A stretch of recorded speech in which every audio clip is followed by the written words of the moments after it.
The Second Opium War, the Arrow War. The Fall of the Qing Dynasty, Part 5, Section E. The Second Opium War, also known as the Second Anglo-Sino War, the Arrow War, or the Anglo-French Expedition to China, was a colonial war lasting from 1856 to 1860, which pitted the British Empire and the French Empire against the Qing Dynasty of China. It was the second major conflict in the Opium Wars, which were fought over the right to import opium to China and resulted in a second defeat for the Qing Dynasty.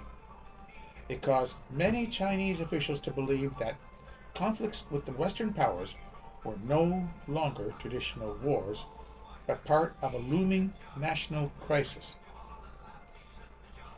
In 1860, British and French troops landed near Beijing and fought their way into the city.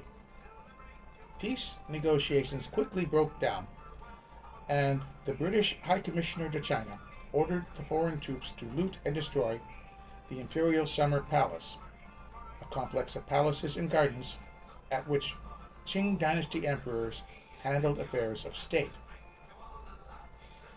During and after the Second Opium War, the Qing government was also forced to sign treaties with Russia, such as the Treaty of Aigun and the Convention of Peking. As a result, China ceded more than 1.5 million square kilometers of territory to Russia in its northeast and northwest. With the conclusion of the war, the Qing government was able to concentrate on countering the Taiping Rebellion and maintaining its rule. Among other things, the Convention of Peking ceded the Kowloon Peninsula to the British as part of Hong Kong. Names.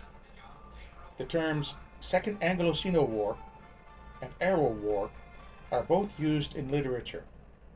Second Opium War refers to one of Britain's strategic objectives, the legalizing of the opium trade. China's defeat also opened up all of China to British merchants and exempted foreign imports from internal transit duties. Arrow War refers to the name of the vessel which became the starting point of the conflict. Prelude. The war followed on from the First Opium War. In 1842, the Treaty of Nanking granted an indemnity and extraterritoriality to Britain, the opening of 5 treaty ports, and the cession of Hong Kong Island. The failure of the treaty to satisfy British goals of improved trade and diplomatic relations led to the Second Opium War, 1856 to 1860. In China, the First Opium War is considered to have been the beginning of modern Chinese history. Between the two wars, repeated acts of aggression against British subjects led in 1847 to the expedition to Canton, which assaulted and took by a coup de main the forts of the Boca Tigris, resulting in the spiking of 879 guns. The expedition to Canton. The expedition to Canton was a British punitive expedition that captured the forts along the Pearl River, Guangdong Province, China, on April 2nd to 3rd, 1847. Beginning at the Human Strait, the Bogue, the British captured the forts leading up to the city of Canton, Guangzhou. The operation was a response to British subjects being attacked by the Chinese near Canton. Hong Kong Governor John Davis demanded redress from Chinese Commissioner Qing. Unsatisfied with his reply, Davis ordered Major General George Daguerre, the commander-in-chief of British forces in China, to seize the ports approaching Canton and to prepare an attack on the city to force preparations on the spot. The forts were captured, but Canton was spared after Qing agreed to punish the culprits and to allow entry into the city. Operations. On the afternoon of April 1st, 1847, d'Aguilar received communication from Davis with orders to proceed to Canton with force. At midnight, the following forces were embarked: HMS Vulture, 427 troops, the Royal Irish Regiment; HMS Espiegel, 149 troops, the 42nd Regiment, Madras Native Infantry; East India Company steamer Pluto, 280 troops, 42nd Regiment; hired armed steamer Corsair, 110 troops, 18th Regiment; hired Lorcha No. 1, armed as a gunboat, detachment of Royal Artillery with ordnance stores; hired Lorcha No. 2, detachment of Royal Sappers and Miners with tools, scaling ladders, and other materials. British operations began with the capture of the Bogue forts. Listed are the number of ordnance captured at each site: Anong Hoi Island, 208 guns; North Wang Tong Island, 150 guns; South Wang Tong Island, 109 guns. Further up the river past Whampoa Island, the British encountered a staked barrier and captured the following locations: Pachow Fort, 64 guns; Wukong Tap Fort, 41 guns; Napier's Island, 49 guns; Whampoa Creek, 65 guns. In the final phase, the British captured the forts outside the city of Canton: French Folly, 38 guns; Dutch Folly, 23 guns; Rouge Fort, 26 guns; Zigzag Battery, 20 guns; Segment Battery, 30 guns; Chamine Battery, 56 guns. Outbreak. This is an image in the Illustrated London News print of the clipper steamship Lai Yi Moon, built for the opium trade about 1859. The 1850s saw the rapid growth of Western imperialism. Some of the shared goals of the Western powers were the expansion of their overseas markets and the establishment of new ports of call. The French Treaty of Huangpu. The Treaty of Whampoa, Huangpu, was a commercial treaty between the Qing Dynasty of China and the Kingdom of France, which was signed by Qing and Theodore de la Green on October 24, 1844, aboard the warship L'Archimede. It is considered an unequal treaty by many sources. The treaty included: 1. The opening of 5 ports to French merchants; 2. Extraterritorial privileges to French citizens in China; 3. A fixed tariff on Sino-French trade; 4. The right of France to station consuls in China; 5. The end of the Yongzheng Emperor's prohibition of Christianity in China. This made France the protector of Catholics in China. This led to protracted negotiations and the Daoguang Emperor to issue an edict in February 1846 that legalized the practice of Christianity in China. And the American Wangjia Treaty, Both contain clauses allowing renegotiation of the treaties after 12 years of being in effect. The Treaty of Wangjia was a treaty of peace, amity, and commerce between the United States of America and the Qing Empire of China. Through the treaty, the United States gained the same privileges as Britain gained in the Treaty of Nanking in 1842. The Americans also gained the right to move goods overland, as well as by ship, between ports, which Britain did not have. They could also trade directly with Chinese merchants. The treaty included 1. Extraterritoriality, whereby Chinese subjects under Chinese law and Americans would be punished under the authority of the U.S. Consul.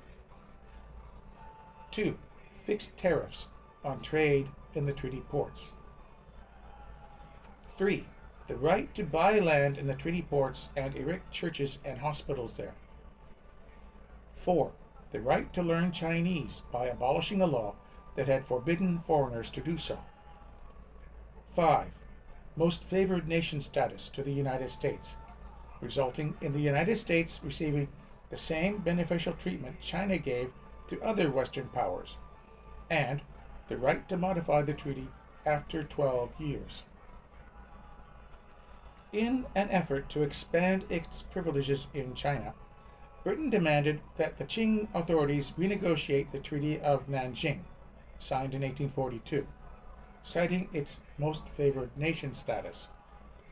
The British demands included opening all of China to British merchant companies, the legalizing of the opium trade, the exemption of foreign imports from internal transit duties, the suppression of piracy, the regulation of the coolie trade, permission for a British ambassador to reside in Beijing, and that the English language version of all treaties take precedence over the Chinese language one.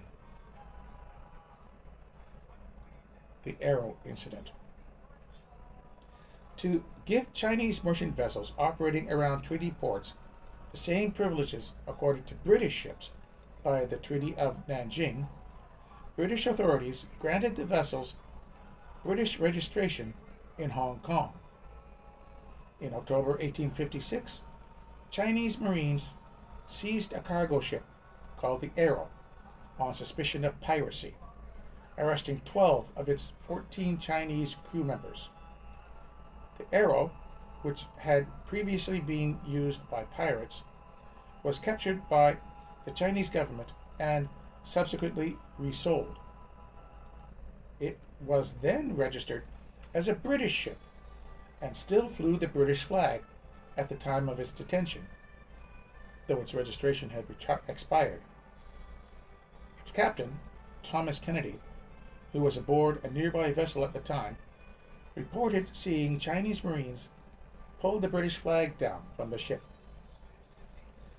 The British consul in Canton, Harry Parkes, contacted Yi Ming-chen, Imperial Commissioner and Viceroy of Liangguang, to demand an immediate release of the crew and an apology for the alleged insult to the flag. He released 9 of the crew members, but refused to release the other 3. The First Battle of Canton, October 23rd to November 5th, 1856. The First Battle of Canton was fought between British and Chinese forces at the city of Canton, Guangzhou, Guangdong Province, China, from October 23rd to November 5th, 1856. The battle. On October 23rd, British operations began with the attack on 4 forts known as the Barrier Forts in the Pearl River. The Coromandel and Barracuda captured the forts with slight opposition, the first shot in the war being fired from the Coromandel. Rear Admiral Michael Seymour, Commander-in-Chief of British forces in China, reported no British casualties and 4 or 5 Chinese killed due to ill-judged resistance. Afterwards, Seymour proceeded to Canton, where he found the Encounter moored off the city, near the Canton factories. He sent the Samson and Barracuda to secure the free navigation of Blenheim Reach along the river. Both ships took possession of the Blenheim and Macao forts without resistance. British sailor William Kennedy described the scene at the city. The river was alive with every kind of craft, from the little sampan propelled by a single oar in the stern, to the heavy trading junk with her single ironwood mast and mat sails. Numerous flower boats belonging to wealthy mandarins were moored off the town, conspicuous by their gaudy paint, and crowded with laughing girls who kept up an incessant chatter as they peeped out at the foreign devils. The next morning, Seymour proceeded down Macao Reach, where he met the Barracuda. The Dutch Folly Fort opposite the factories and Bird's Nest Fort were taken quiet possession of, as were afterwards the 2 Chamin forts commanding the passage. The captured guns were rendered unserviceable.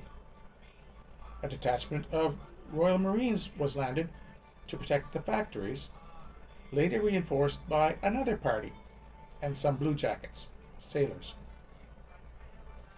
Advanced posts and field guns were stationed at the most important points, and barricades placed across the streets to guard against a surprise attack.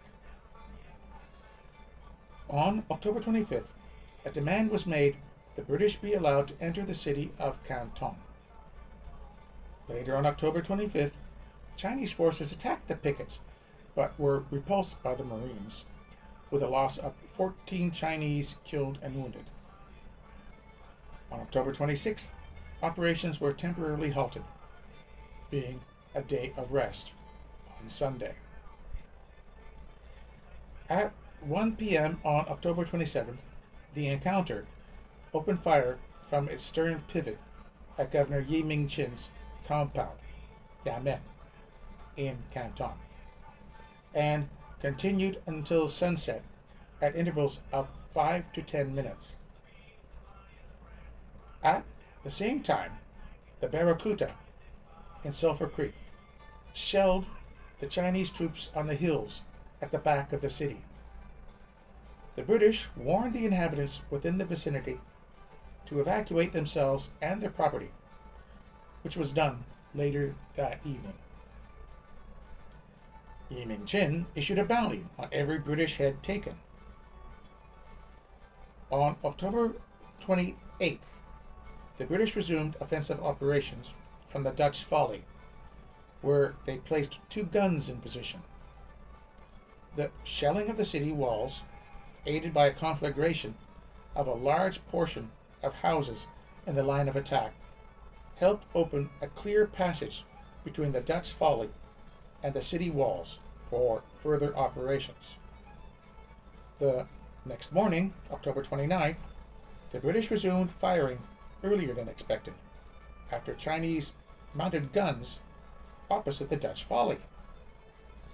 At 2 p.m., a detachment of about 400 Marines and seamen, aided by the Dutch Folly guns, breached the city wall. After blowing up one of the gates, they took possession of the city. The flag of the United States was planted on the walls and residence of Yi Ming-chin by James Keenan, the U.S. consul. After inspecting the house and premises of the governor, the British forces re-embarked at sunset and retired to their respective quarters. Seymour reported that the Chinese troops offered little resistance beyond a scattered fire from the streets and houses, from which 3 British were killed and 12 wounded. Aftermath. After receiving no concession from Commissioner Yi, it was clear that negotiations had failed. The British reopened fire on the morning of October 30th to maintain the breach. The bombardment continued daily to November 5th from the Encounter, Samson, and Dutch Folly, targeting the government buildings in the city and the forts in the rear of it. After Chinese war junks gathered under the protection of the nearby French Folly Fort, the British captured the fort on November 6th and destroyed the 23 war junks. There were pauses for talks, with the British bombarding at intervals, causing fires. On January 5, 1857, the British returned to Hong Kong. On March 3, 1857, the British government lost a parliamentary vote regarding the Arrow incident and what had taken place at Canton at the end of the previous year. This defeat led to a general election in April 1857, which increased the government's majority. In April, the British government asked the United States of America and Russia if they were interested in alliances, but both parties rejected the offer. In May 1857, the Indian Mutiny became serious, and British troops destined for China were diverted to India, which was considered more serious.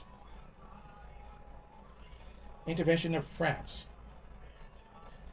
France joined the British action against China, prompted by complaints from their envoy, Baron Jean-Baptiste Louis Gros, over the execution of a French missionary, Auguste Chapdelaine, by Chinese local authorities in Guangxi province, which at the time was not open to foreigners.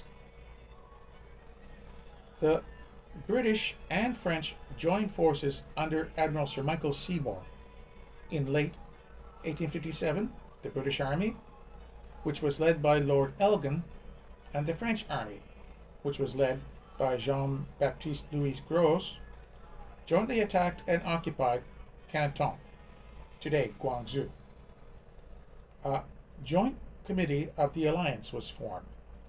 The Allies left the city governor at his post in order to maintain order on behalf of the victors. The British-French alliance maintained control of Canton for nearly 4 years. The coalition then cruised north to briefly capture the Taku forts near Tianjin, in May 1858. Intervention of the U.S. and Russia. The United States and Russia sent envoys to Hong Kong to offer military help to the British and French, though in the end Russia sent no military aid. The U.S. was involved in a minor concurrent conflict during the war, though it ignored the UK's offer of alliance and did not coordinate with the Anglo-French forces. In 1856, the Chinese garrison at Canton shelled a United States Navy steamer, and the U.S. Navy retaliated in the Battle of the Pearl River Forts. The Battle of the Barrier Forts, also known as the Battle of the Pearl River Forts, was fought between American and Chinese forces in the Pearl River, Guangdong, China, in November 1856 during the Second Opium War. The U.S. Navy launched an amphibious assault against a series of 4 forts known as the Barrier Forts near the city of Canton, modern-day Guangzhou. It was considered an important battle by the British, whose interest lay in capturing Canton. Sailing off the Chinese coast, USS Portsmouth and USS Levant had received news of the beginning of the Second Opium War. The two sloops of war were tasked with protecting American lives by landing a 150-man detachment of Marines and sailors in Canton. After a peaceful landing, the Americans occupied the ancient city. Commanded by both Commodore James Armstrong and Captain Henry H. Bell, the USS San Jacinto arrived in Canton's harbor and learned of the occupation. San Jacinto then landed a shore party of her own. On November 15, 1856, after a brief stay and no military contact, the force withdrew from the city. During the withdrawal, Commander Andrew H. Foote of the Portsmouth rowed out to his ship. As he rowed past the Pearl River forts, the Chinese garrison fired on the small American boat a few times, but the withdrawal continued. The next day, the U.S. seamen had constructed a plan to attack Canton's citadels in retaliation for the Chinese attack on Commander Foote.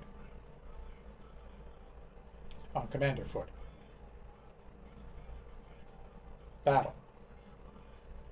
Now, a force of one steam frigate, the San Jacinto, and two sloops of war, the naval squadron under James Armstrong made their way up the Pearl River and launched an attack on Canton's coastal forts.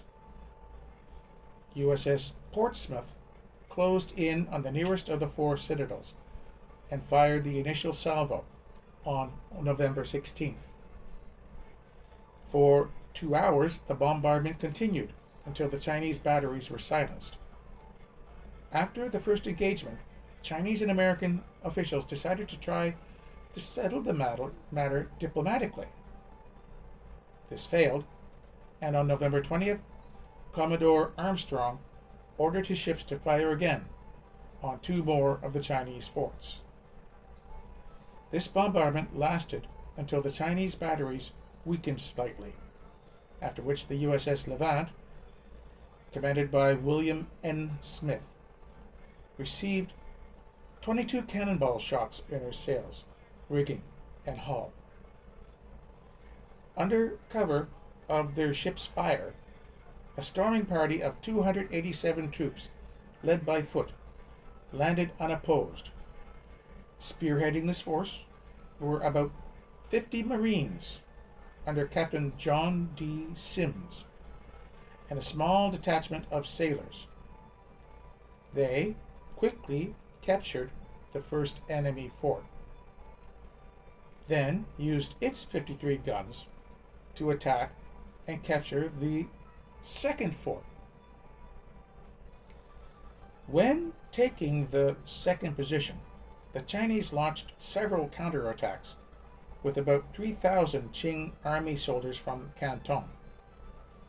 In a few more days of intense combat until November 24th, the U.S. force, with the help from the blockade, pushed back the attacking Chinese army, killing and wounding dozens of the attackers, capturing 2 more forts, and spiking 176 enemy guns. Chinese casualties were an estimated 250 to 500 killed or wounded. The American land forces sustained 7 killed and 22 wounded. USS Levant suffered 1 killed and 6 wounded in her exchange with the Pearl River forts. USS Portsmouth was hit 18 times, and the USS Levant 22 times, but neither were seriously damaged. Aftermath. After James Armstrong's attack on the Chinese fortifications, diplomatic efforts began again, and the American and Chinese governments signed an agreement for U.S. neutrality in the Second Opium War. This ended the United States' participation in the conflict until 1859, when Commodore Josiah Tatnall III, in the chartered steamship Towi Wan, participated in the Second Battle of the Taku Forts, which was ultimately unsuccessful. In 1857, the British and French would use the Pearl River to attack Canton from the water, resulting in the Battle of Canton. America's opening of Asia continued into the 1860s, with conflicts such as the Battle of the Shimonoseki Straits and the following bombardment, as well as an expedition to Korea in the 1870s. The Second Battle of Canton, 1857. Throughout 1857, British forces began to assemble in Hong Kong, joined by a French force. In December 1857, they had sufficient ships and men to raise the issue of a non-fulfillment of the treaty obligations, by which the right of entry into Canton had been accorded. Parkes delivered an ultimatum, supported by Hong Kong Governor Sir John Bowring and Admiral Sir Michael Seymour, threatening on December 14th to bombard Canton if the men of the British registered ship Arrow were not released within 24 hours. 9 members of the crew of the Arrow were then released. 3 of them were not. There was no apology from Viceroy Ying Ming Chen for taking the sailors, nor for the insulting fashion that the British flag was taken down from the ship. The Viceroy also continued to refuse to honor the treaty terms. Seymour, Major General von Strobensee, and Admiral de Genoa agreed to the plan to attack Canton as ordered. This event came to be known as the Arrow Incident and provided the alternative name of the ensuing conflict. When known in Britain, the Arrow Incident and the British military response became the subject of controversy. The British House of Commons on March 3rd passed a resolution by 263 to 249 against the government, saying that this House has heard, with the concern of the conflicts which have occurred between the British and Chinese authorities on the Canton River, and, without expressing an opinion as to the extent to which the government of China may have afforded this country cause of complaint respecting the non-fulfillment of the Treaty of 1842. This House considers that the papers which have been laid on the table fail to establish satisfactory grounds for the violent measures resorted to at Canton in the late affair of the Arrow, and that a select committee be appointed to inquire into the state of our commercial relations with China. In response, the Whig Prime Minister, Lord Palmerston, attacked the patriotism of the Whigs who sponsored the resolution, and Parliament was dissolved, causing the British general election of March 1857. The Chinese issue figured prominently in the election, at which Palmerston won an increased majority, silencing the voices within the Whig faction who supported China. The new parliament decided to seek redress from China, based on the report about the Arrow incident submitted by Harry Parkes. The French Empire, the United States, and the Russian Empire received requests from Britain to form an alliance. Though the British were delayed by the Indian Rebellion of 1857, they followed up the Arrow Incident in 1856 and attacked Guangzhou from the Pearl River. Viceroy Yi Ming-chin ordered all Chinese soldiers manning the forts not to resist the British incursion.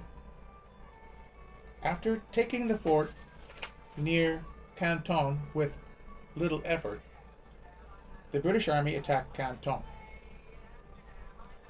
The Second Battle of Canton was fought by British and French forces against Qing China on 28 to 31st December 1857.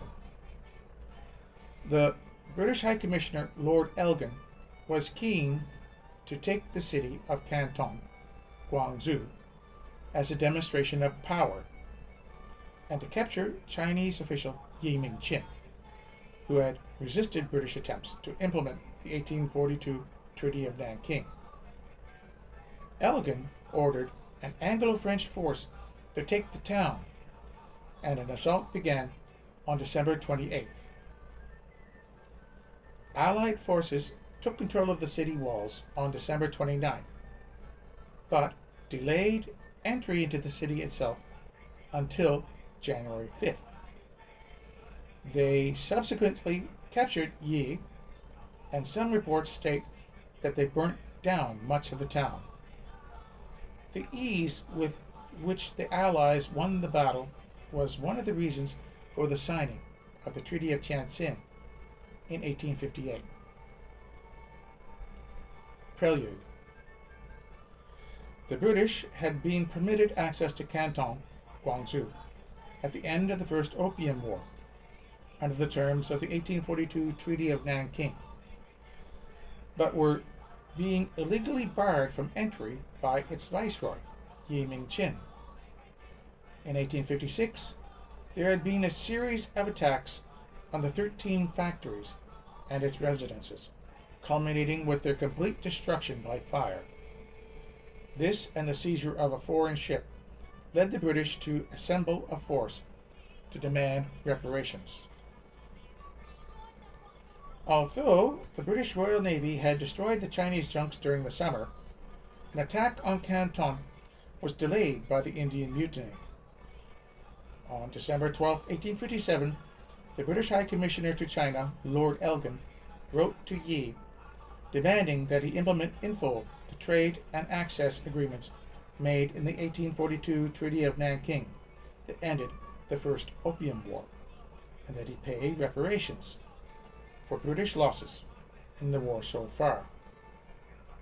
Elgin promised that if Yi agreed within 10 days, then British and French forces would cease offensive actions, though they would retain possession of key forts until a new peace treaty was signed.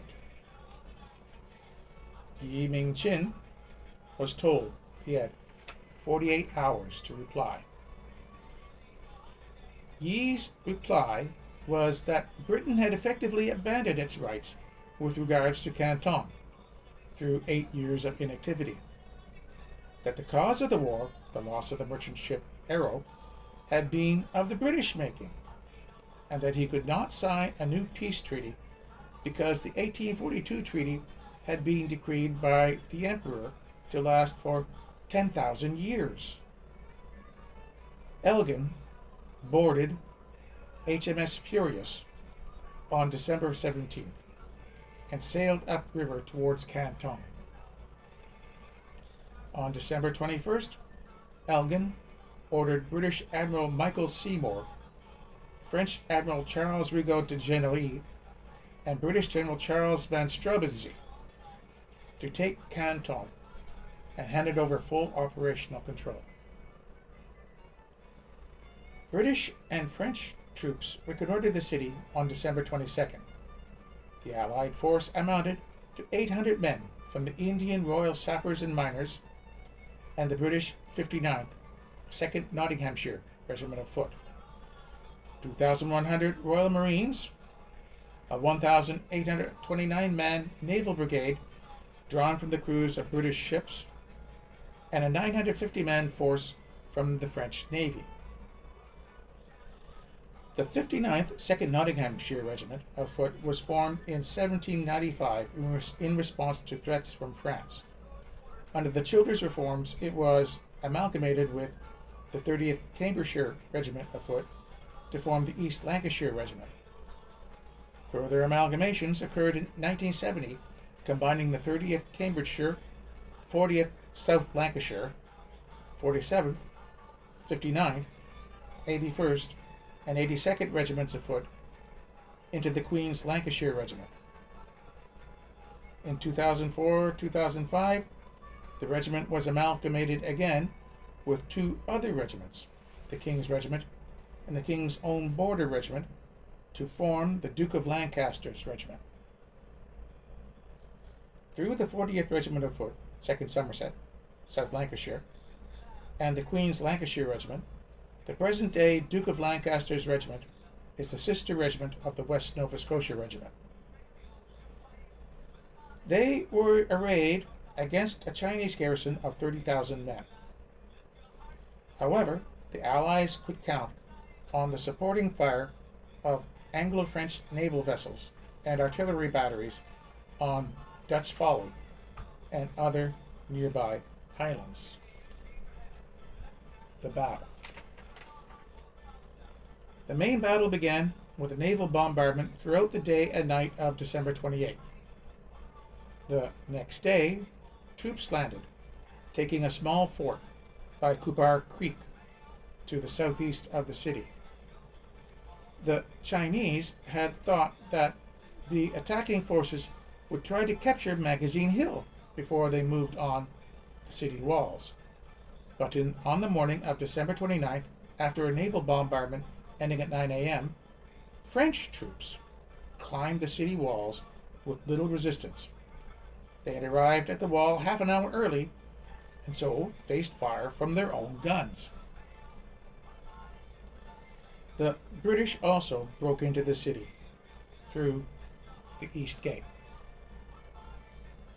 Over 4,700 British and Indian troops and 950 French troops scaled the city walls. The capture of Canton on January 1st, 1858, a city with a population of over 1 million by less than 6,000 troops, resulted in the British and French, by one source, suffering 15 killed and 113 wounded. 200 to 650 defenders and inhabitants became casualties. The walls were occupied for a week. Then the troops moved into the streets of the city that contained over 1 million people on the morning of January 5th. Another source put Chinese casualties at 450 soldiers and 200 civilians. British losses amounted to 10 sailors and 3 soldiers killed, and 46 sailors, 19 Marines, and 18 soldiers wounded. French losses were 2 sailors killed and 30 wounded. Some Chinese sources estimated tens of thousands of Chinese were killed or captured, and nearly 30,000 homes were burned down, although in view of the very light casualties of the attackers, the number of killed or captured is most unlikely. The delay in entering the city might have been because of the fires started by the bombardment. Meanwhile, in Hong Kong, there was a possible attempt to poison John Bowring and his family in January, known as the Ising Bakering incident.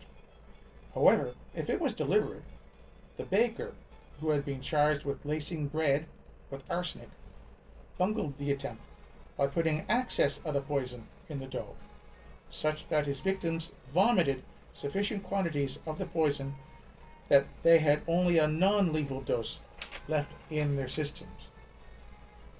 Criers were sent out with an alert, preventing further injury. Aftermath. Commissioner Yi Ming-chin was captured and taken to Calcutta, where he starved himself to death a year later. Once the British and French had occupied the city, they established a joint governing commission. Partly due to the battle and subsequent occupation, the Chinese wanted to avoid a repeat of the battle in Beijing. The Treaty of Tientsin was signed on June 26, 1858, ending the Second Opium War. During the Allied occupation, the local populace retained a massive degree of hostility to all foreigners in Canton, to the point where the Anglo-French forces contemplated, then abandoned, plans to conduct a second bombardment of the city. In the spring of 1858, a full-fledged resistance movement had formed against the occupation, and assassination attempts against Allied sentries and Western civilians were commonplace. In response, the French occupational forces carried out reprisals in quarters of the city and local villages where such attacks had occurred. In July, a Chinese force unsuccessfully attempted to recapture Canton by storming the city. By September, attacks on foreigners had mostly subsided. The residencies, which had been burnt down in 1856, were not rebuilt. They were moved to a man-made island further up the river named Shamian. Shamian Island was entirely cut off from the local population, accessible only over 2 guarded bridges. Interlude. The Treaties of Tianjin.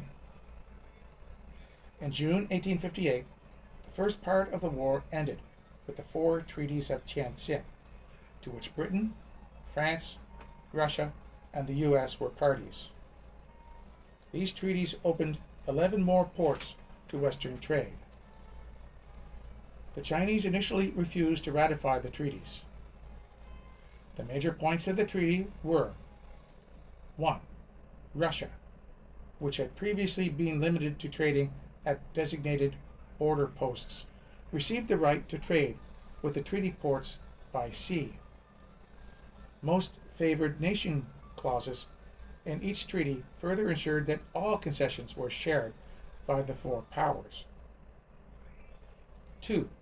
Guangzhou, Canton, and the 4 treaty ports opened to foreign trade and residence by the Treaty of Nanjing were joined by Tainan, Kaohsiung, Haikou, Hainan Island, Shantou, south of Canton, Haicheng, near Yingkao, Penglai, Shandong, Tamsui, Taipei, and, nominally, Nanjing. The ports at Haicheng and Penglai were found to be inadequate for European vessels, so their status was later extended to nearby Yantai, Dalian, and Yingkao, effectively opening another 2 ports. China was forbidden from considering Russian Orthodox, Protestant, and Roman Catholic Christianity, whether practiced by foreigners or Chinese converts, to be harmful superstition. All laws, regulations, and practices limiting its observance became null and void everywhere in the country. 4.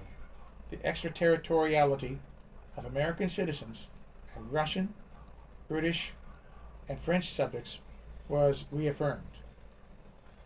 They further received the right to travel throughout the Qing Empire for pleasure or business, so long as they possessed a valid passport.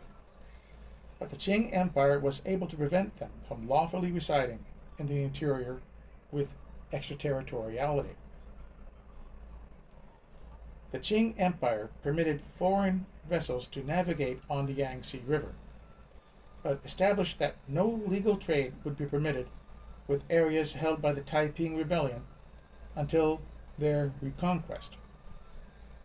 Foreign trade was to be limited to Xinjiang, pledged to be open within the year, and a further 3 ports to be opened after the suppression of the Taipings. This clause was later to establish the treaty ports at Wuhan and Zhejiang. The sixth of 4 nations gained the right to station permanent diplomatic legations in Beijing, which had previously been a closed city. The Russian ecclesiastical mission in Beijing was also exempted from its previous restrictions. 7. China was forbidden from using a certain kanji character, understood to mean barbarian, in official documents, to refer to officials, subjects, or citizens of the 4 nations. 8. China was forbidden from establishing or permitting any further monopolies or cartels over its domestic trade. 9. Added to the treaty provisions settled over China's duties and tariffs to be advantageous to the victors, the Qing Empire would also pay an indemnity of 6 million taels of silver. This included 2 million to France and 2 million to Britain for military expenses, and 2 million as compensation to British merchants. The Treaty of Aigun. The Treaty of Aigun was an 1858 treaty between the Russian Empire and Yishan, official of the Qing Dynasty of China. It established much of the modern border between the Russian Far East and China by ceding much of Manchuria, the ancestral homeland of the Manchu people, now known as Northeast China. Negotiations began after China was threatened with war on a second front by Governor General of the Far East Nikolai Muraviev, when China was suppressing the Taiping Rebellion.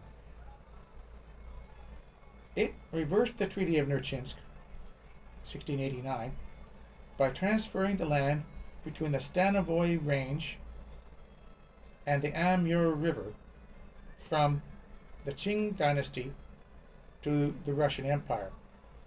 Russia received over 600,000 square kilometers, 231,660 square miles, of what became known as Outer Manchuria.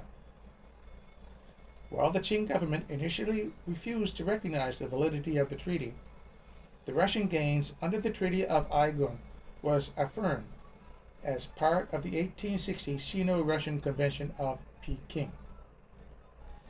This convention of 1860 gave Russia control over a non-freezing area on the Pacific coast, where Russia founded the city of Vladivostok in 1860. Background.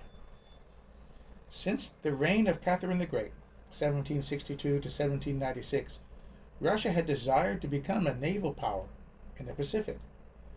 It gradually achieved its goals by annexing the Kamchatka Peninsula and establishing the naval outpost of Petropavlovsk-Kamchatsky in 1740.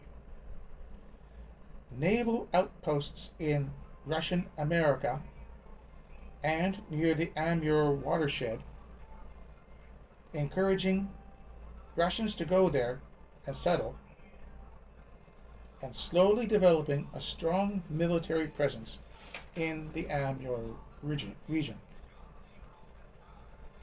From 1850 to 1864, when China was heavily involved in suppressing the Taiping Rebellion, Governor General of the Far East, Nikolai Muraviev, prepared to make legal the Russian de facto control over the Amur from past settlement. Muraviev seized the opportunity when it was clear that China was losing the Second Opium War, and threatened China with a war on a second front. The Qing dynasty agreed to enter negotiations with Russia. Signing. The Russian General Muraviev and the Qing official Yishan, both the military governors of the area, signed the treaty on May 28, 1858, in the town of Aigun. The Qing government initially refused to ratify the treaty and considered the treaty invalid. But in 1860, the Sino-Russian Convention of Peking affirmed Russian gains under the Treaty of Aigun and also ceded Primorye to the Russians. Effects.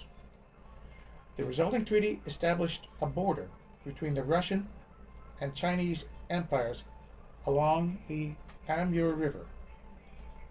Chinese and Manchu residents of the 64 villages east of the river be allowed to remain under the jurisdiction of the Manchu government.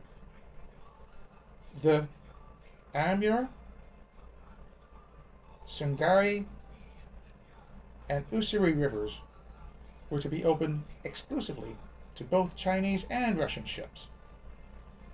The territory bounded on the west by the Ussuri, on the north by the Amur, and on the east and south by the Sea of Japan was to be jointly administered by Russia and China, a condominium arrangement, similar to that which the British and Americans had agreed upon for the Oregon Territory in the Treaty of 1818.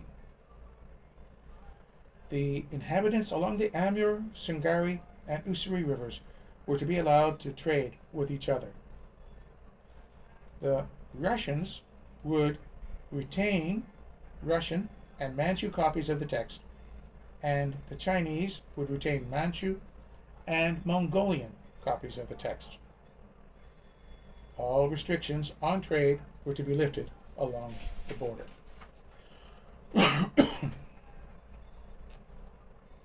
Second phase, 1858 to 1860.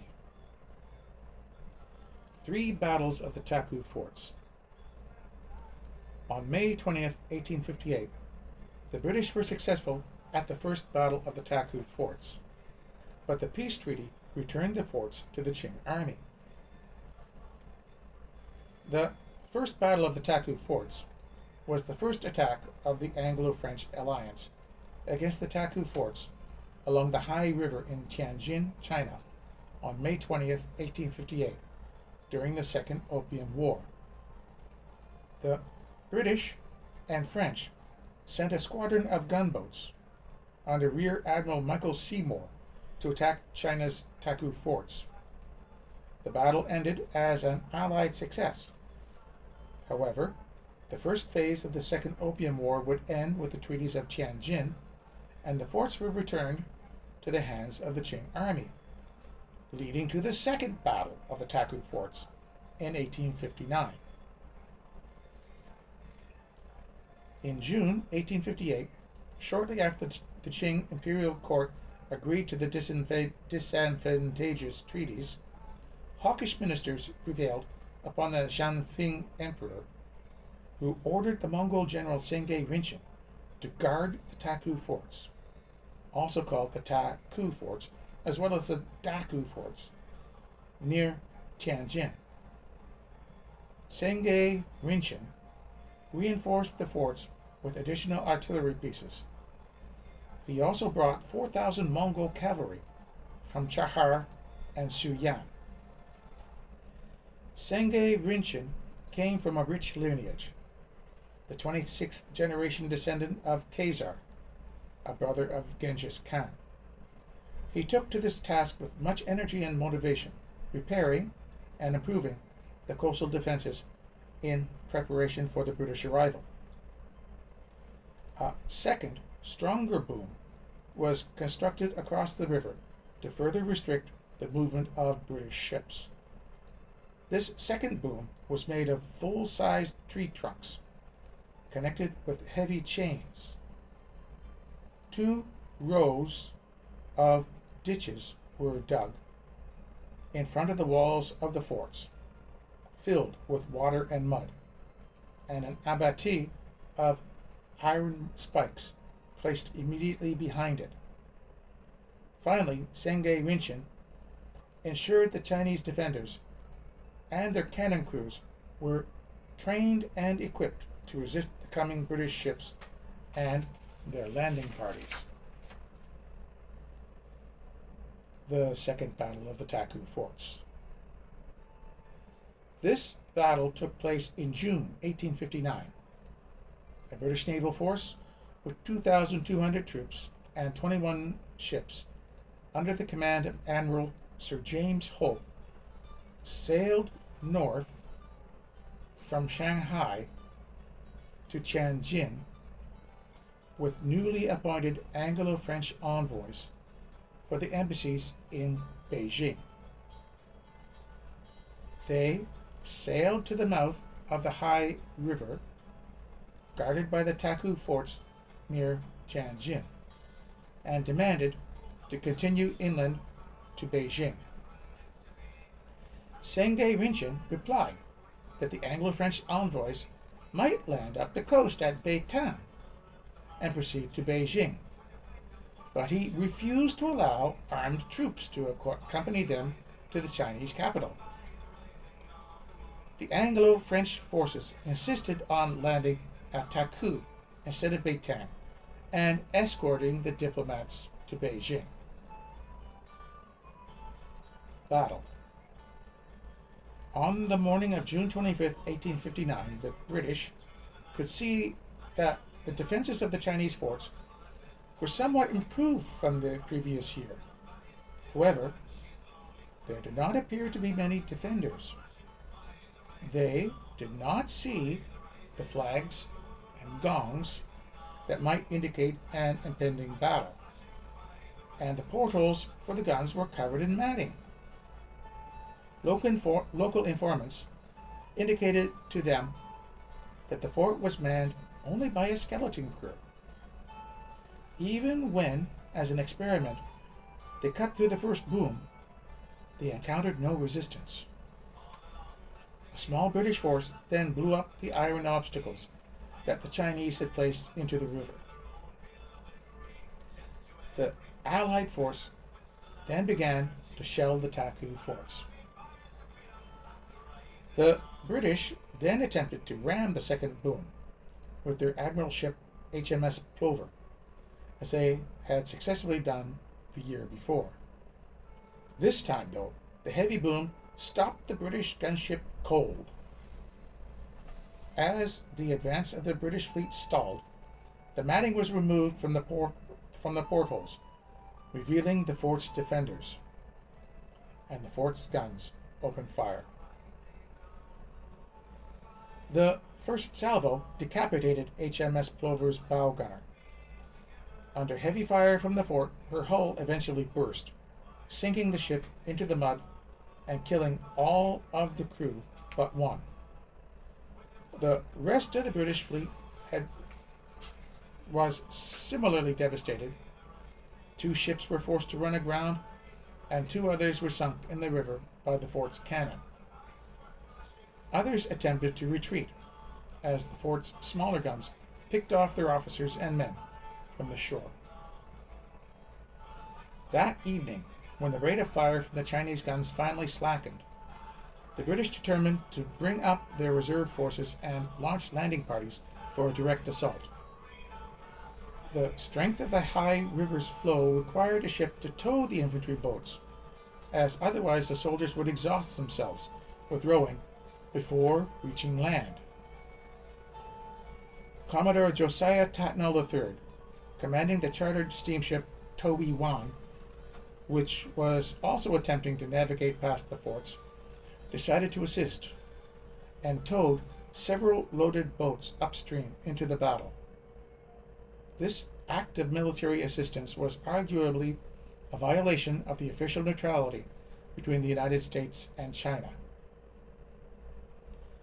The landing had been delayed for so long that British landing parties were forced to come ashore at low tide, hundreds of meters from the Chinese fort's walls. There, the British Marines slipped and stuck in the muddy riverbanks, where they were shot to pieces by Chinese gunners. Those British who were able to make it to the trenches found them filled with a mixture of mud and water, too thin to walk on and too thick to swim through. soaking their ammunition and further exposing them to fire. As night fell, those who were finally able to reach the fort's walls found themselves trapped under the walls, as the defenders dangled sizzling fireworks on long poles over the edge of the wall to illuminate them to the archers above. One boat managed to gather a handful of the wounded, but it was struck by a well-aimed cannon shot. It broke in half and sunk, drowning all on board. By sunrise the next morning, over 400 British were dead and wounded, including 29 officers.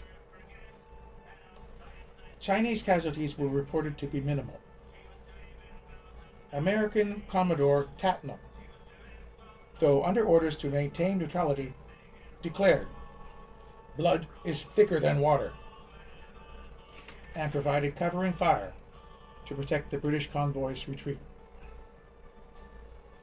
The failure to take the Taku forts was a blow to British prestige, and anti-foreign resistance reached a crescendo within the Qing imperial court. Aftermath.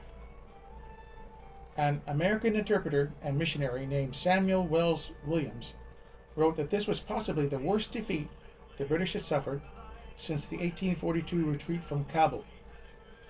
One of the battle's survivors declared he would rather relive the 1854 Battle of Balaclava with its disastrous charge of the Light Brigade 3 times over, rather than experience what they just suffered at the hands of Sengye Rinchen at the Taku forts. Sengye Rinchen rejoiced in his well-earned victory, writing to the Emperor that while the British and their allies might return with more ships, with 1 or 2 more victories, the pride and vainglory of the barbarians, already under severe trial, will immediately disappear. The Emperor was cautious, stating that the foreigners may harbor secret designs and hide themselves around nearby islands, waiting for the arrival of more soldiers and ships for a surprise attack in the night or in a storm. Once the Indian Mutiny was finally quelled, Sir Colin Campbell, Commander-in-Chief in India, was free to amass troops and supplies for another offensive in China. A soldier's general, Campbell's experience of casualties from disease in the First Opium War led him to provide the British forces with more than enough material and supplies, and casualties were light in the final operations. London, once more, dispatched Lord Elgin with an Anglo-French force of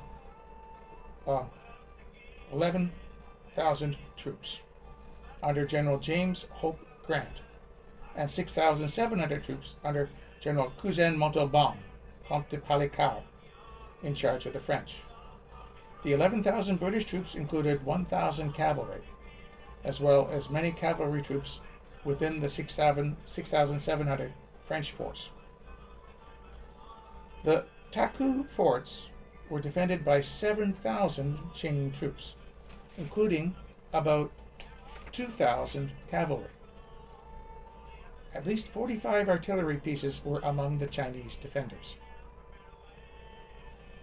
Following the humiliation of the Second Battle of the Taku Forts a year earlier, Captain Fisher of the Corps of Royal Engineers and 3 British ships, HMS Cruiser, HMS Forester, and HMS Starling, were left behind to survey the area, on land as well as along the coast. The reports would determine the strategy of the next attempt. The conclusion of the Indian Mutiny had also released troops to reinforce the Hong Kong station. They pushed north with 173 ships from Hong Kong and captured the port cities of Yantai and Dalian. to seal the Bohai Gulf. On August 3rd, they carried out a landing near Baitang, also spelled as Peitang, about 3 kilometers, 1.9 miles from the Taku forts. Another source says that the landing place at Baitang was 16 kilometers, 10 miles to the north of the forts. A few days later, a reconnaissance force moved towards the Taku forts for close observation. 2 British soldiers were wounded by bullets from a Chinese Qing gun. The whole force was ashore by August 7th, and a few days later, on August 12th, the Allied force advanced. Pushing back enemy forces in front of them, including 2,000 cavalry, the Anglo-French expedition arrived at the forts. There were 4, 2 on the north and 2 on the south side. The French wanted to attack the southern forts, but the survey by Fisher indicated that the key was the main northern fort. On August 17th, his plan was adopted.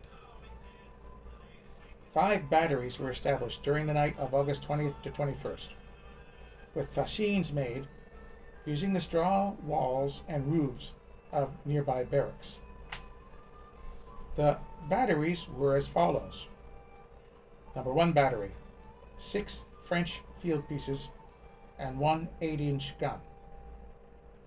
Number 2 battery, 3 8-inch mortars. This battery platform was made from coffin lids, which were put together to make it 15 centimeters, 6 inches thick. Number 3 battery, 2 32-pounders and 2 8-inch howitzers. Number 4 battery, 2 8-inch guns. Number 5 battery, 6 Armstrong guns. Opening fire next morning, it took 4 hours to crush the fort's artillery. Then the major assault took place on the main Chinese fort, attacking as 2 columns, 1 British and 1 French. Heavy fighting ensued as the attackers crossed several Chinese ditches and spiked bamboo palisades. The Anglo-French force initially attacked the main gate of the fortifications, but it was found there were 2 wet ditches and many spikes. An engineer managed to cut the ropes holding up the drawbridge, but it was too heavily damaged by artillery to be effectively used as a route. The main attack was therefore made against the walls, using the ladders. The French column managed to get onto the parapet first. The first British officer to enter the fort was Lieutenant Robert Montessor Rogers, who was later awarded the Victoria Cross for his bravery that day. He was closely followed by a private, John MacDougall, who was also awarded the Victoria Cross. Lieutenant Burselin, Private Lane, Private Lennon, and Ensign Chaplin of the 67th Hampshire Regiment were also awarded the Victoria Cross for actions of bravery. Resistance continued inside the fort for 3.5 hours before the fort was cleared of defenders. During the fighting, 14 British soldiers were killed, and Lieutenant Rogers was severely wounded. 46 other men were also wounded. The French forces suffered 158 casualties. Over 100 Qing defenders were killed, many more wounded, and 45 guns captured. A flag of truce arrived by boat from a southern fort, but the envoy was not permitted to negotiate as per Chinese orders. So the British force advanced 2 fresh regiments. These were the Buffs and the 8th Punjab Infantry, being brought up to attack the second northern fort in heavy rain. Little resistance was offered, and it was quickly captured. The two southern forts were untenable and surrendered. Southern Chinese laborers served with the French and British forces.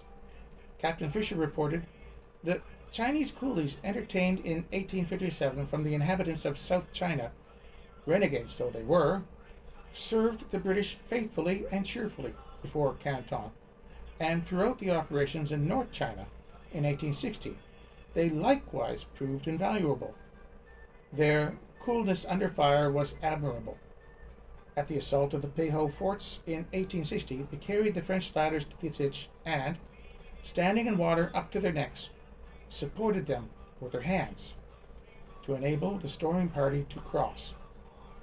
It was not unusual to take them into action. They, however, bore the dangers of a distant fire with great composure, evincing a strong desire to close with their compatriots and engage them in mortal combat with their bamboos. Aftermath. 7 awards of the Victoria Cross were made for gallantry on August 21st to soldiers of the 44th Regiment of Foot and the 67th Regiment of Foot. The battle was one of the last major engagements of the Second Opium War. The river route to Peking was now open. The Chinese authorities capitulated all 22 forts along the river, as far as Tianjin, including that town. The army would march to the Battle of Zhangjiaguan and the Battle of Palikao. The fighting ended with the Allied occupation of Peking on October 13, 1860, and the Chinese acceptance of the trading treaties. The burning of the summer palaces. After taking Tianjin on August 23, 1860, and the imperial emissary, word arrived that the British had kidnapped the prefect of Tianjin. Early on September 18th, Parkes was sent forward with many others to arrange for the reception of Lord Elgin and the rest of the Allied force in Beijing. Parkes was arrested in retaliation later on September 18th. Also captured were a number of British and French officers, Sikh soldiers, and a journalist from the Times. Parkes and the others were imprisoned, tortured, and interrogated. The prisoners had been tortured by having their limbs bound with rope until their flesh was lacerated and became infected with maggots, and by having dung and dirt forced into their throats. Several were executed by beheading, their corpses fed to animals. Captured coolies who had worked for the Allies were buried up to their necks and left to dogs. The Anglo-French forces clashed with Sengay Rinchen's Mongol cavalry on the morning of September 18th at the Battle of Zhangjiaguan. This town is to the southeast of Tongzhou.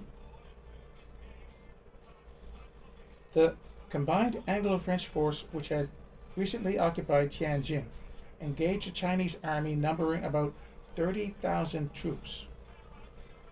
The force that advanced towards the area were the cavalry brigade, half a battery of horse artillery, 2 field batteries, the 2nd Foot, the 15th Punjab Infantry, Royal Marines, the 99th Regiment, and detachments of engineers and military train. 1 French regiment and 1 field battery followed.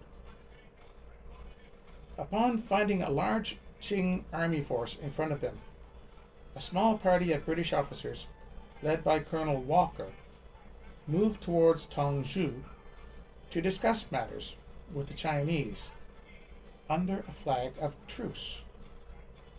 Cavalry moved to the sides to observe the enemy. who were attempting a surrounding movement.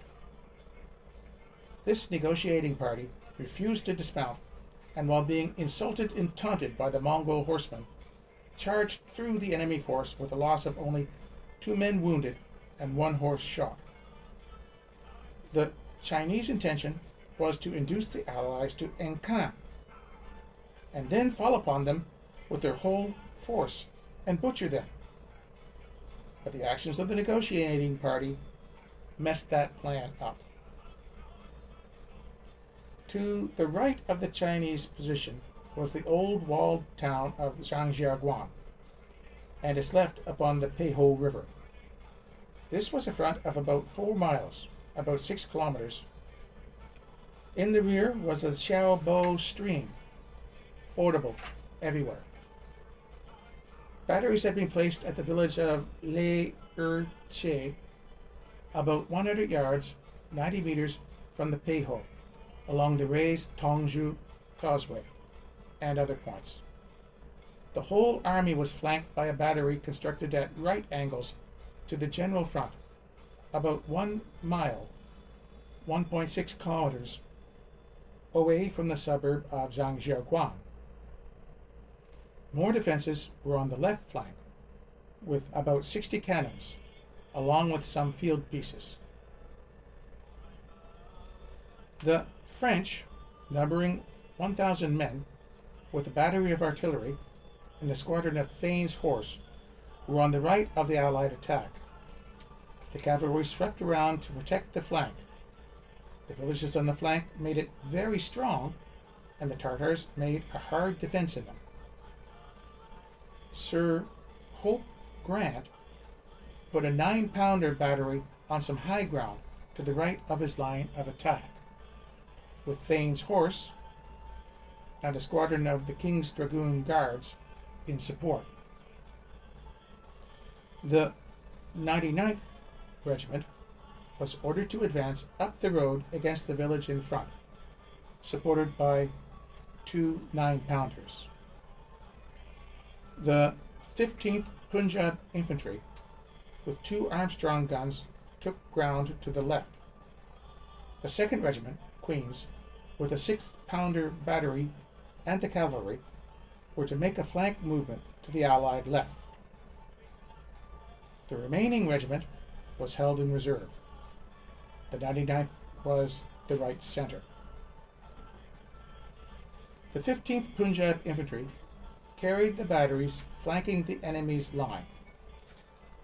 At that time, the 2 Armstrong guns with it were sent to aid the movement being made to turn the enemy's right, the force carrying out which, under Sir J. Michel, swept round to the south of Zhangjiaguan.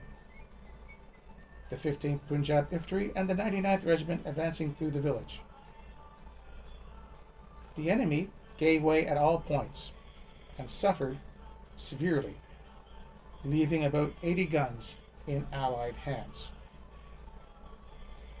The Chinese force was estimated at 30,000 men. The British losses were 1 killed and 19 wounded. The French losses were 2 killed and 14 wounded. The village of Zhangjiaguan was given over to loot, and the troops occupied camps in its vicinity and the houses of the town. The following day, an officer, under a flag of truce, proceeded to Tongzhou and found that the captured envoy and escort had been moved inland. British cavalry won the battle against Mongolian cavalry. French infantry crushed the defense of Chinese troops, and British-French artillery inflicted massive losses on the Chinese Qing army. Since infantry was the worst part of the Qing army, the Qing commander-in-chief Sengye Rinchen decided to use his cavalry against the Anglo-French forces from then onwards. The Battle of Palikao took place 3 days later. At Palikao, 8 Mile Bridge, on September 21st, Sengye Rinchen's 10,000 troops including the elite Mongol cavalry, were annihilated after doomed frontal charges against concentrated firepower of the Anglo-French forces. The bridge is a few kilometers to the west of Tongzhou, on the way to Peking. The French, 3,000 strong, advanced towards the bridge. The British attacked to their left, and the cavalry making a wide turning movement still further to the left, so as to drive the enemy's right upon their center, and force them to cross the canal at the points against which the Allied advance was being made. The enemy displayed a large force, and with their cavalry tried to turn the left flank of the Allies. The Chinese infantry then occupied the numerous clumps of trees and enclosures which bordered the canal, but they gave way at all points. The Allied cavalry then did a very difficult move over rough country cut up by hollow roads, just as they did everywhere else in the war. The artillery also fired to good effect. The pursuit ended about 6 miles, 10 kilometers from Peking, Beijing. The British losses during the day were only 2 killed and 29 wounded. The French losses were also slight. The enemy were supposed to have numbered 50,000 men, mainly cavalry, in the city. It was now decided to remain outside the city until the siege guns and reinforcements arrived, as it was realized that it would be useless to advance on Peking until the Allied force was strong enough to enforce its demands. On September 29th, the siege guns arrived, and by October 3rd, all reinforcements had come up. The regiments had arrived quickly through double marches from Tientsin. The garrison at Tientsin consisted of a wing of the Buffs. 500 Marines landed from the fleet, 2 batteries of Royal Artillery, and 25 irregular cavalry. A battalion of Marines and 400 French soldiers were posted at Tongzhou, the north gate of which was held, and between which points Tientsin's regular flotilla service of country boats was established. Tongzhou soon became a large store depot where 10 days of supplies were forwarded to the front in carts and wagons. At Zhangjiawan, a post of 100 French, 1 officer, and 10 sowars, Cantonese troops, was established. Armed villagers fired upon orderlies carrying mail and dispatches, so that town was burnt. This example put a stop to any further attacks.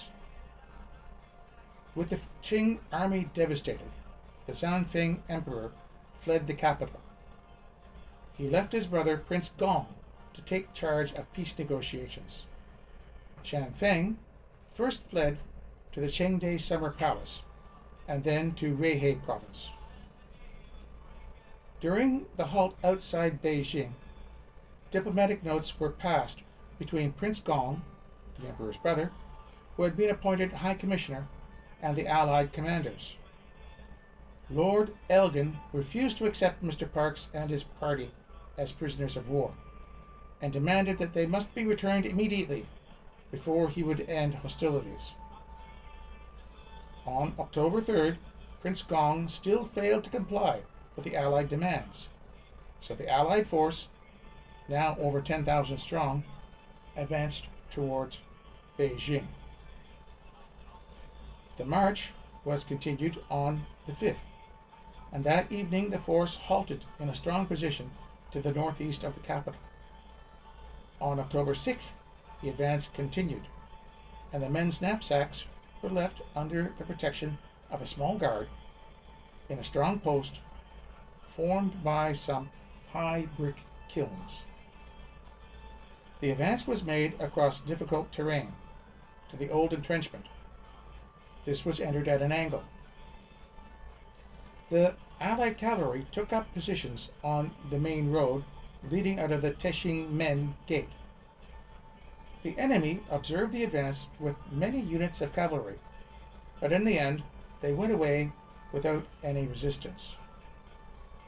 The British camped in the city suburb and along the road leading toward the next gate, around a large Lama temple close to the Tartar parade ground. The French army arrived at the Summer Palace outside of Beijing on October 6th, followed by the British a day later. After the release of Parks and the surviving prisoners on October 8th, the extent of their mistreatment became apparent.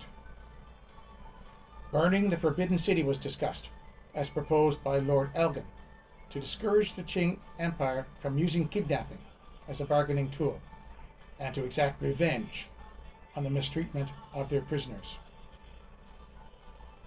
Of the 26 English and 13 French who had been sent back to the Allies, the remainder had been tortured to death.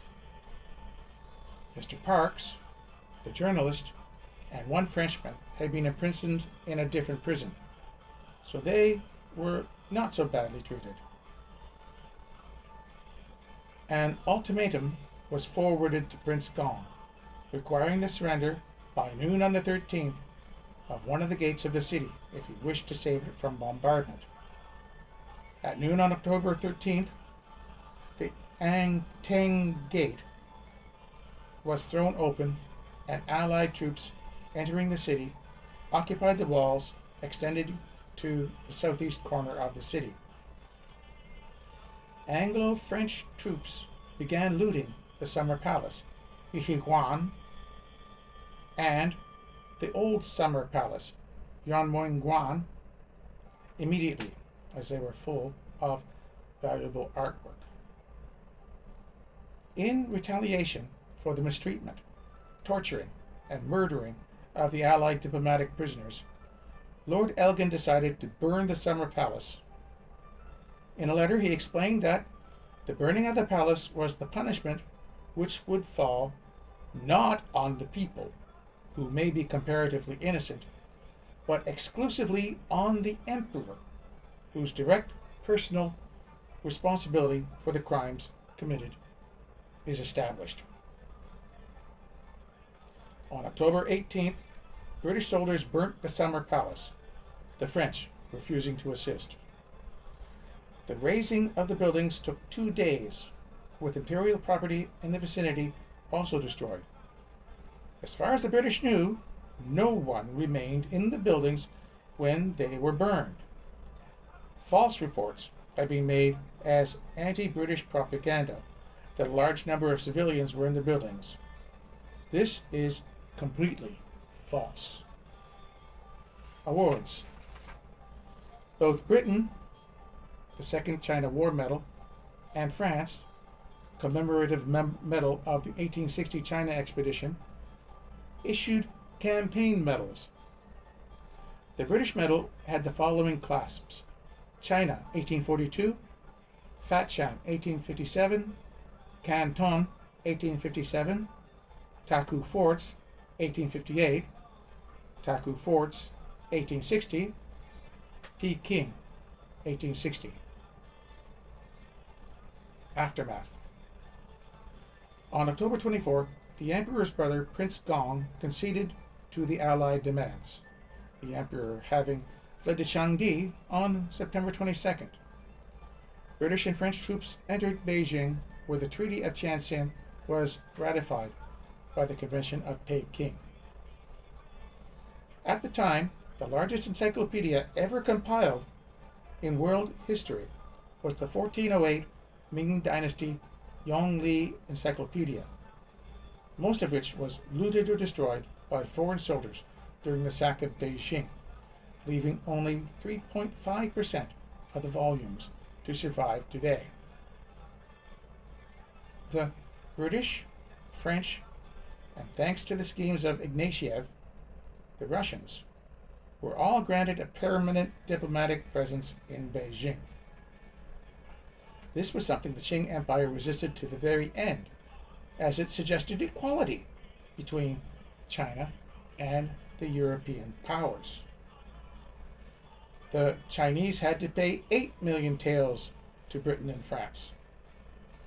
Kowloon was ceded to the British-owned Hong Kong. The opium trade was legalized, and Christians were granted full civil rights, including the right to own property and the right to evangelize. The content of the Convention of Beijing included 1. China's signing of the Treaty of Tianjin. 2. Opening Tianjin as a trade port. 3. Cede No. 1 district of Kowloon, south of present-day Boundary Street, to Britain. 4. Freedom of religion established in China. 5. British ships were allowed to carry indentured Chinese to the Americas. 6. Indemnity to Britain and France, increasing to 8 million taels of silver apiece. 7. Legalization of the opium trade. 2 weeks later, Ignatieff forced the Qing government to sign a supplementary Treaty of Peking, which ceded the maritime provinces east of the Ussuri River, forming part of Outer Manchuria, to the Russians, who went on to found the port of Vladivostok between 1860 and 1861. The Anglo-French victory was heralded in the British press as a triumph for British Prime Minister Lord Palmerston, which made his popularity rise to new heights. British merchants were delighted at the prospects of the expansion of trade in the Far East. Other foreign powers were pleased with the outcome too, since they hoped to take advantage of the opening up of China. The defeat of the Qing army by a relatively small Anglo-French military force, which was outnumbered at least 10 to 1 by the Qing army, coupled with the flight and subsequent death of the Shanfeng Emperor and the burning of the Summer Palace, was a shocking blow to the once powerful Qing Empire. Beyond a doubt, by 1860, the ancient civilization that was China had been thoroughly defeated and humiliated by the West. After the war, a major modernization movement, known as the self-strengthening movement, began in China, and several institutional reforms were initiated. The Qing government became increasingly obligated to pay indemnities and protect Westerners, following its loss in the Second Opium War. And, given the unequal treaties, resistance to Qing rule increased. The opium trade incurred intense opposition from the later British Prime Minister William Ewart Gladstone. As a member of Parliament, Gladstone called it most infamous and atrocious, referring to the opium trade between China and British India in particular. Gladstone was fiercely against both of the opium wars, was ardently opposed to the British trade in opium in China, and denounced British violence against Chinese. Gladstone lambasted it as Palmerston's Opium War, and said that he felt in dread of the judgments of God upon England for our national iniquity towards China, in May 1840. Gladstone made a famous speech in Parliament against the First Opium War, criticizing it as a war more unjust in its origin, a war more calculated in its progress to cover this country with permanent disgrace. His hostility to opium stemmed from the effects of the drug upon his sister Helen. Due to his disgust at the First Opium War, brought on by Palmerston, Gladstone was initially reluctant to join the government of Robert Peel, but did so in 1841. 7 awards were made of the Victoria Cross, all for gallantly shown on August 21st, 1860, by soldiers of the 44th Regiment of Foot and the 67th Regiment of Foot at the Battle of the Taku Forts, 1860. The following regiments fought in the campaign: British and Empire Cavalry Brigade, the 1st King's Dragoon Guards, Probin's 6th Horse, now the 5th Horse of Pakistan, Fane's Maratha Cavalry, now the 19th Lancers of Pakistan.